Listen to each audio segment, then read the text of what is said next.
La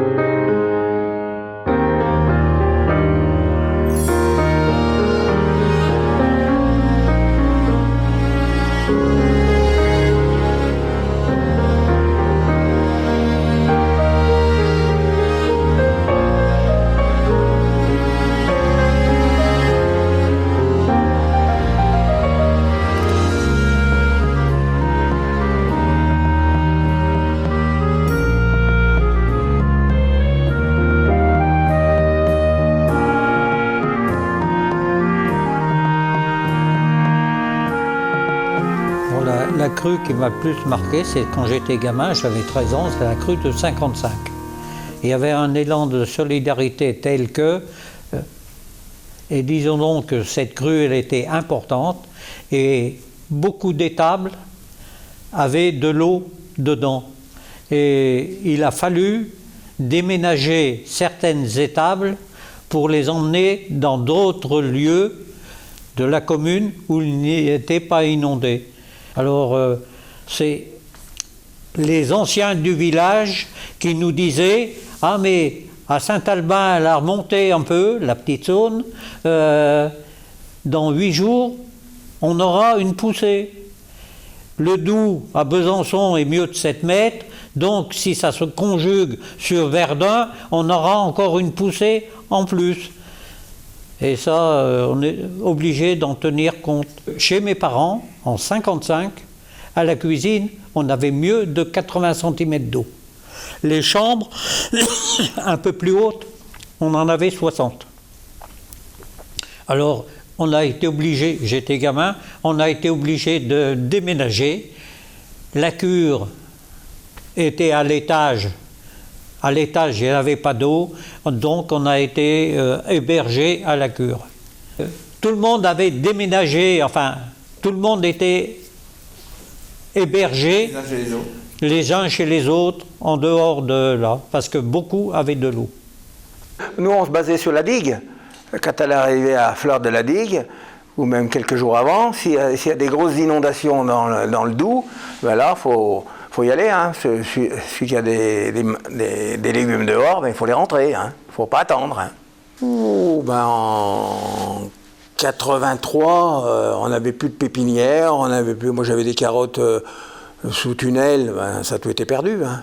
J'avais des emprunts sur le dos, j'avais 23 ans, 22 ans, là ça a été dur. Hein. Mais bon, il a passé quand même. Bon, comme j'avais refait une année, j'ai refait les tapisseries 2 ou 3 fois. Dans la même année. Après, bon, on a passé ce cap. 83, il a recommencé. On a dit, c'est pas possible. Et elle est revenue après de plus belle. C'était 83, elle est venue très, très grosse. Et là, elle est jusqu'au 10-12 juin, par là, on l'a eu. Je disais, mais c'est pas possible, je vais jamais m'en sortir là-dedans, toutes ces crues. Puis après, bon, il y a mieux été les années d'après. Ah ben, autrefois, chaque famille avait sa barque. Parce qu'il fallait passer les enfants à l'école, il fallait passer le maraîchage, il y avait encore des bêtes, il fallait passer le lait. Bien sûr. Et maintenant, il n'y a plus de bateaux. Les rues sont beaucoup plus basses que les maisons. Donc, en temps de crue, suivant la hauteur, on circule en bateau.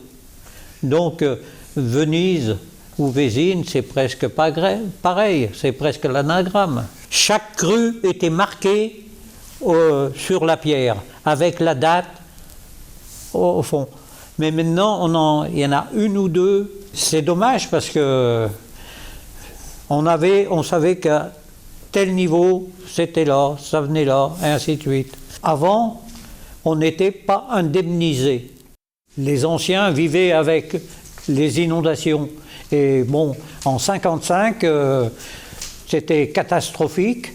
La commune a eu beaucoup de dons, des gens qui ont fait des dons sur la commune, qui a permis à faire des travaux chez certains qui étaient nécessiteux. Mais 55, c'est exceptionnel. Les gens ne touchaient absolument rien. Ah ben les crues, il y en a beaucoup moins, ça c'est sûr. Hein. On a moins de pluviométrie. Avant, c'était courant, une crue qui venait à 4,50 m, 4,80 m, qui frôlait la digue 5 mètres, c'était tous les hivers. Hein. Mais là, on n'y voit plus, ça, hein. Rarement. Hein. Ce qui est plutôt embêtant, c'est quand il y a du brouillard. Moi, je me rappelle qu'il y a des jeunes de Vésines qui sont partis à un bal de conscrits. On est parti du bal de Manzia, bien sûr. D'ailleurs, ils nous avaient déjà proposé, les organisateurs du bal, de coucher à la salle des fêtes. Là, bon, on a dit, nous, en tant que Vésinards, on va bien rentrer. On a pris le bateau en bas de Manzia. Ah oui, mais il y a eu du brouillard. Alors on est resté au moins 1 heure en tournant. On dit, mais on va pas trouver la ligne téléphonique. Après, on va se guider avec les poteaux. Ah non, on s'est retrouvé au point de départ. Après, on casse la goupille du moteur. Plus de moteur. Pas de rame. On se poussait de peuplier en peuplier. Les peupliers étaient espacés de, je sais pas moi, comme ils sont maintenant, quoi. On se poussait. On est arrivé là, 7h30 du matin.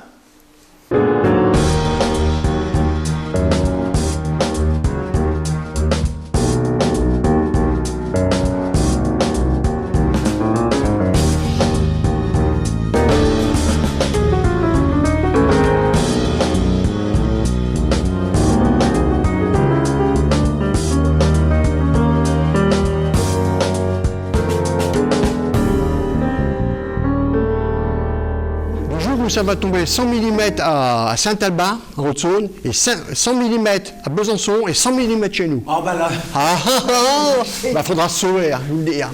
Et 100 mm, c'est pas énorme. Hein. Sur une semaine, 100 mm, ça doit passer normalement. Mais là, ça passera plus. Là. C'est plus possible. Là. Ah non. Il y a trop de construction, il y a trop de routes, il y a trop de... L'eau est trop canalisée. Hein. En tant que maire, mon rôle, c'est de prévenir la population, de mettre hors danger tout ce qui peut être pris par les inondations. À la dernière crue de 2018, nous avons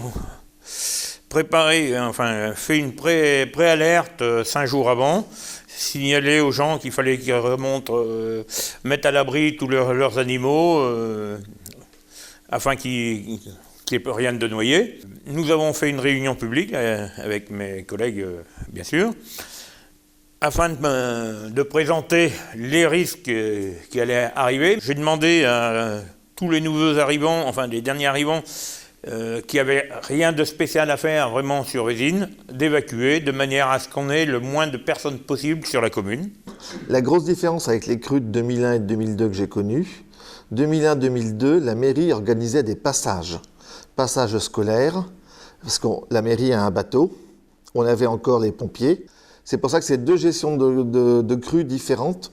2001-2002, on était plus dans des gestions de navettes.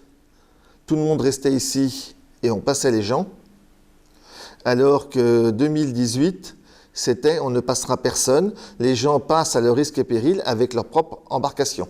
Alors les primo-arrivants, les nouveaux arrivants ont été angoissés parce que par la médiatisation, on voyait ces inondations où les flots arrivent très rapidement. Mais voilà, notre premier travail, c'était vraiment de rassurer en disant qu'il ne fallait pas s'affoler, qu'on avait le temps, que jusqu'au dimanche, que ça devait tout bien se dérouler. Toutes les personnes qui étaient parties, on avait leur numéro de téléphone et on les informait régulièrement parce qu'ils avaient...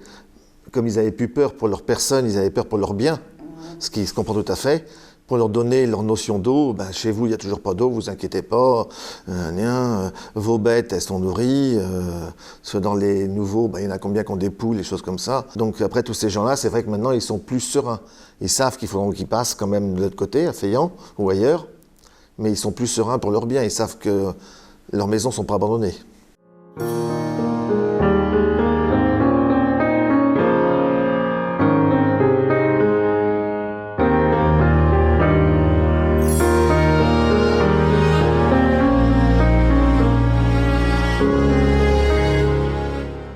On suit l'évolution des crues par le site Vigicru. Ce qui fait que moi aujourd'hui, à l'instant même, je peux savoir où en est la Saône. Donc ce qui fait qu'on a plus... Bon, quand la préfecture nous prévient, nous, anciens Vésinards, on a déjà pris une partie de l'avance, quoi. Je relève les crues depuis Besançon, le Châtelet sur la Petite Saône. Et en fonction de ces niveaux-là, je sais qu'elle sera, à un jour près, elle sera à peu près à ce niveau-là. C'est vrai qu'il faut dire les bonnes paroles, il faut vraiment être rassurant, mais que les gens quand même prennent conscience que si on leur demande d'évacuer, parce qu'il y a des gens qui étaient plus ou moins d'accord, si on leur demandait d'évacuer, c'est parce qu'on n'avait pas les moyens, pompiers, etc., de secourir s'il y avait un problème. Mais par contre, en 2001-2002, on n'avait pas Vigicru, on n'avait rien du tout, mais la mairie, moi je me rappelle encore, on avait le vieux tableau d'école dans la cour, où 3 fois ou 4 fois par jour, on mettait les hauteurs de crue, savoir en disant, bah là, la route de Monzières va couper, c'est ce qui nous relie au dernier moment. La route de Monzières va couper, passez vos voitures. On a passé toutes nos voitures de l'autre côté. Il y avait quand même une information qui n'était pas du tout Internet, qui n'était pas du tout Vigicru, qui était l'ancien tableau de l'école. Mais il y a toujours eu une gestion de crise quand même, les anciens maires comme nous. Sauf que nous, on est obligé de gérer avec maintenant tous les risques qui peuvent retomber sur le maire et les adjoints, qui avant n'étaient pas pris en considération. Personne n'aurait porté plainte contre la mairie parce qu'il n'y avait pas eu ça de fait ou ça de pas fait. Alors que maintenant, on est obligé tellement d'ouvrir un parapluie ou je sais pas quoi, même un parasol sur la tête, que du coup on ne fait plus rien. Autour de la commune, on a une digue qui protège, enfin pas autour de la commune, puisque ça démarre de Pont-de-Vaux et ça va jusqu'à Feillan, qui nous retient l'eau à 5,20 m. Jusqu'à 5,20 m, 5,30 m, nous, on est tranquille. Les crues actuelles sont beaucoup plus espacées, puisque là, on n'a pas eu de crue entre 2002 et 2018, donc 16 ans quand même, hein, ce qui ne s'était jamais produit auparavant. Ça a toujours été beaucoup plus rapproché, donc les gens étaient beaucoup plus concernés.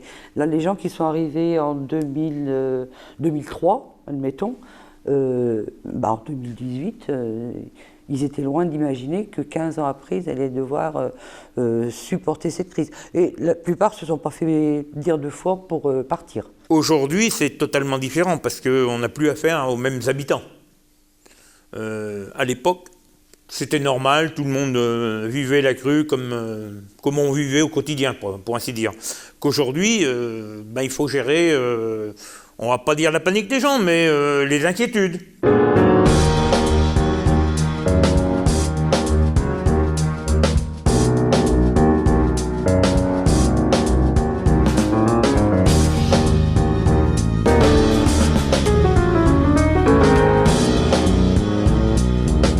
Je vais souvent à la pêche et à la chasse et j'ai l'habitude de regarder en fait les niveaux d'eau de la Saône sur Internet. Il y a un site Vigicru où les informations sont données. Donc on sait à l'avance que on voit l'eau monter en fait. Quand je suis venu visiter cette maison, on m'a dit plusieurs fois qu'il faut bien se mettre dans la tête que si on est inondé, on resterait plusieurs jours ailleurs ou ici. Nous, ça ne nous a pas fait peur. La maison est bien surélevée. Ça a été quand même prévu pour ça. Après, c'est une expérience à vivre aussi. Hein. C'est pas comme dans le temps. Maintenant, le canal, il existe. Il y a quand même bien moins de chances que ça monte. Ça reste aussi longtemps quoi, dans la commune. C'est assez agréable. Les gens vivent plus ou moins ensemble, quoi. Tout le monde se connaît. Donc on a besoin d'un service, on va voir un voisin ou un tel, et ça se passe toujours bien, quoi. Ma copine, je l'emmène ailleurs et moi je reste là. Pour savoir un peu, et puis raconter, quoi. C'est surtout ça, savoir comment ça se passe dans le village. Et puis c'est une autre organisation, quoi. Je suis venu m'installer à Vésines, alors c'est peut-être un peu paradoxal par rapport à d'autres, c'est justement parce que c'est inondable. On sait qu'il n'y aura pas forcément une construction qui va avoir lieu dans les années à venir, dans toute logique, et on profite de la nature. Et en fait, je sais qu'en fait, c'est un petit village qui restera petit village, parce que du coup, c'est en zone non constructible, et je sais qu'il gardera son charme, en fait, même dans 20 ans, 30 ans, ce sera toujours Vésines restera Vésines. On a vraiment une carte postale tous les jours sous les yeux, et c'est un vrai luxe, quoi.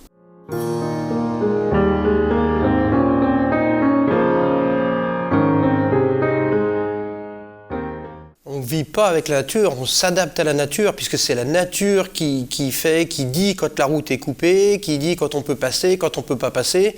Et même quand la route est coupée, quand on est inondé, c'est encore la nature qui dit si on peut passer en bateau ou pas. Pourquoi ? Parce que des jours de vent, il y a tellement une grande portée sans arbres en prairie qu'on arrive à avoir des vagues énormes et c'est trop dangereux. Et en fait, ça crée des liens. Et c'est pour ça qu'en fait, les inondations, ça a un côté négatif, mais ça a aussi du positif quand on accepte de voir le côté positif de la chose, quoi. Bien sûr qu'il y a des inconvénients quand on ne peut pas prendre sa voiture pendant plusieurs jours d'affilée, qu'on est coincé, mais ça, il faut le savoir au départ. Et si on y est préparé, en fait, on vit ça très bien, quoi.